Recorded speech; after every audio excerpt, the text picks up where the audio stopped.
Hello and welcome to another World of Warplanes video with me, Sir 10 Death. Today we're looking at something a little bit different, a premium plane from Tier 8. It's the British Supermarine Seafang, and asking the question, is it actually worth the gold?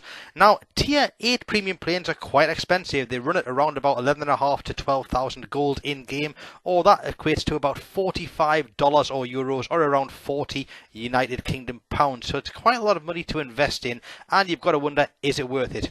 I got myself one of these, and here it is in my hangar, looking very snazzy in this pretty paint job.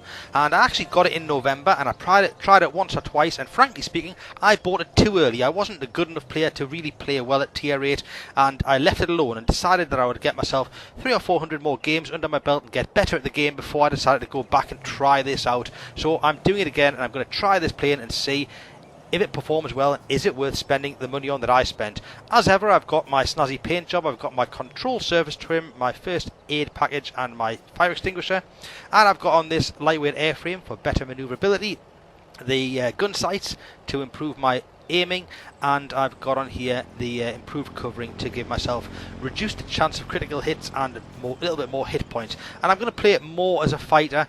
I am actually running this with a couple of bombs on here as well, and you'll see me dump those quite early on. I only used them, I believe, once in this game.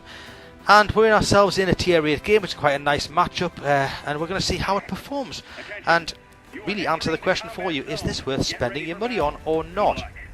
So, wow, it looks cool. This paint job, by the way, I don't quite know how I came about it. If anybody knows that, do put it in comments, because I bought this, as I say, a couple of months ago. I might have got it from one of those loot crates from the Skies of Albion event, maybe, I don't know, because it looks pretty snappy, this. And we're going to get ourselves into the game, and as ever, as we go into the game, we'll be talking about what the plane performs like and what it does well and what it doesn't do so well, and making one or two comparisons along the way as well. First thing I'm going to do then is head off towards this nearest area and this this command center on the left here, and I'm going to engage any planes that are around, but I'm also probably going to look for a target to dump these two bombs on.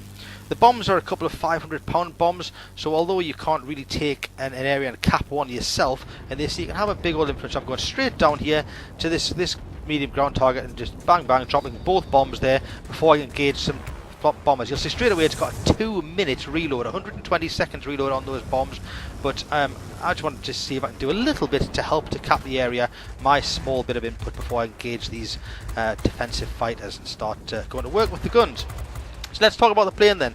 As a stock plane, it's got 400 hit points. Mine's got a little bit more because of that improved covering. It gives you a 5% increase, so that means mine's running with 420 hit points, which is it's okay for Tier 8. It's not wonderful. It's okay. It's not too bad. Its manoeuvrability rating is that of 63, which is probably quite typical. It's a multi-role fighter rather than an out-and-out light fighter, but it still actually turns. I find it turns reasonably well enough. It has a turn rating of 10.8 seconds, and when you improve your pilot a bit, that you can get that down to around 10 seconds, as I have. So that's not bad all in all. Around about 10 seconds turn time it's up there with quite a lot of fighters. Not that many things, maybe one or two Japanese things, and maybe the Yak line from the Russians can outturn you, but most things you can stay on the tail, as I try to do here. Stick the flaps out, spin around, get straight in behind this guy and go to work on him, and work a bit harder and take him out of the game. There you go. I'm already on 2,500 combat points, so things are looking pretty rosy here. Its suggested altitude to play this is at around 1,600 meters. I'm a little bit below that at the minute. I'm playing around 1,100 meters. So I'm just seeing how it performs. One thing I'm having to do is feather the guns a lot. I've learnt in the last 2 or 3 weeks how to do that far more efficiently, because I did get criticised in one or two comments from some of my earlier reviews for not doing this well enough, and now I'm learning much better how to do this. Speed rating of this plane, it's oh, I love that plane. I have to say that BV plane that's in front of you there, I've just shot down, lovely plane. I can't wait to get up to that line. Yeah, the speed rating of this plane, as normal, when it's going along unboosted, it'll do around 450 kilometers an hour, which is pretty quick. When you boost it, that'll push up into the 600s. So it's not exactly fast, but it's nippy enough to get about and shift from target to target quite effectively. As you see here, once again, putting a few shots into somebody as they come towards me. Drop the manual flaps out. For those that don't know about this, by the way, I was having a conversation with somebody yesterday about this. as standard, your flaps will be automatically controlled by the gameplay, but you can quite easily go into your settings and change the flaps to be something you control yourself. So I've mapped mine to the F key on my keyboard.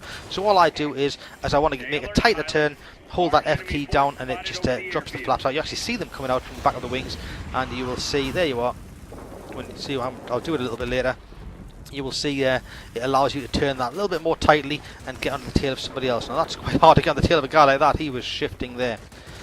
So I'm doing okay here. I'm having a decent game so far. Let's talk about the guns then. This is equipped with 4 20mm cannons, which is pretty nice. They've got an effective range of 760 meters, also pretty good. So the guns are pretty workable. The only thing that's worth noting is they do overheat quite quickly. You'll see if you look on the bottom left-hand side of my screen there as I start shooting in a moment. Once this BB turns round, you see how quickly that sort of white box is filling up. It's gone red there already. So as soon as it does that, you've got to let the guns cool. They do cool pretty fast though, so that's okay. Just taking down that BB-210 there and put ourselves to 6,500 combat points. Things are looking pretty good here. I haven't yet had an opportunity to dump the bombs for a second time. I personally, and I could be wrong on this, some people play multi-roles more as like support ground attacks and they go low a lot. I don't do that. I tend to normally, other than early in the game where I threw those bombs down because I was approaching a base and wanted to help with the capping of it a little bit, I normally play this as a fighter. And if I happen to find myself low down 200 or 300 meters from the ground and there's something that hasn't been taken by our team, then yes, I would drop those bombs there. But I don't go intentionally looking for ways to use the bombs, because I think if I did that, I'd be setting myself up to be shot down by somebody else. So I'm at nearly 7,000 combat points so far. The team, by the way, are just taking the bull by the horns here. I mean, we're winning 279-0, so I'm only doing my part in this. I'm not taking credit for this superb performance. It's very much a team effort, and I'm just helping out and doing bits that I can by way of a review. So, you can, in terms of outboard ordnance, you can swap those 2 bombs out for 4 rockets, and they are ground rockets as well. I have tried both. I personally prefer the bombs. I prefer to drop 2 500-pound bombs, which can put a lot of damage down, around about 8,000 damage, quite a lot from 2 bombs. The alternative is you have 4 rockets, which do about 1,500 damage each, which is a little bit lower, but of course it gives you 4 rather than 2. So it's very much depends what you like and how you prefer to play that. Comparing this to some other things there, I can't compare it against very many things, to be honest. The only other tier 8 that I have reviewed is the P-80A Shooting Star, which is an American fighter, much faster, with lighter guns than this, and I love that plane as well, but it's difficult to compare because they're 2 different beasts entirely. What I would say is I'm going to give a shout out here. There's a guy who I've become quite friendly with in terms of conversations, who goes by the name of Slay, and I will put a link to him in this video right now. And he reviews a lot of the high tier planes, a lot of the tier 8s, 9s and 10s. So if you're looking for what lines to grind up and what you want to maybe go down and get in the future, do check out his videos. He's a very, very competent player, very good player, but he also talks an awful lot of sense about what planes do well and what they don't do so well. I love watching his videos, and I highly recommend subscribing to his channel and taking a look at them, because he's a top class player and a thoroughly nice chap as well. So I've just been shot down there for the first time, and the game's very much nearly an end now, so I just want to get back in the battle, see if I can just maximise my damage again. What can I go looking for?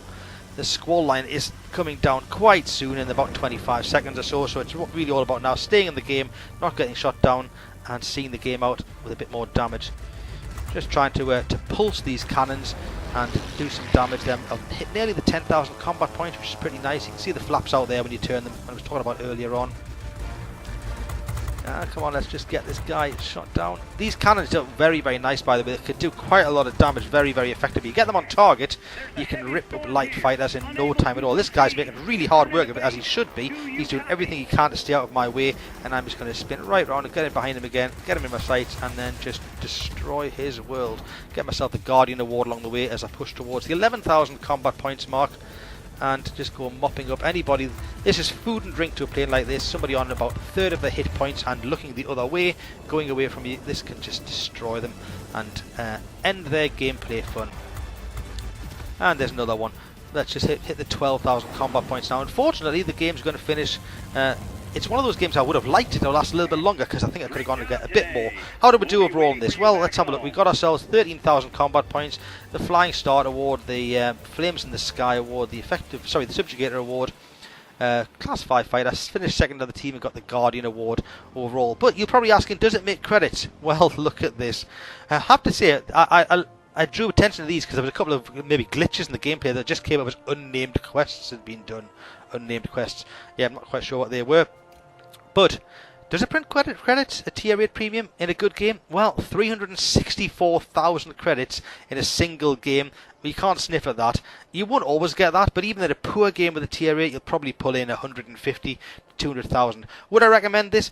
It's difficult for me to compare against other things because it's one of only 2 tier 8s I've got, but I like the Seafang. It is renowned for being probably one of the most forgiving and playable tier 8 premiums. So if you're looking to throw £40 or so at Wargaming for a premium plane, you probably can't look further than this. I love this plane and I would recommend it. Thanks for watching. Cheers now. Goodbye.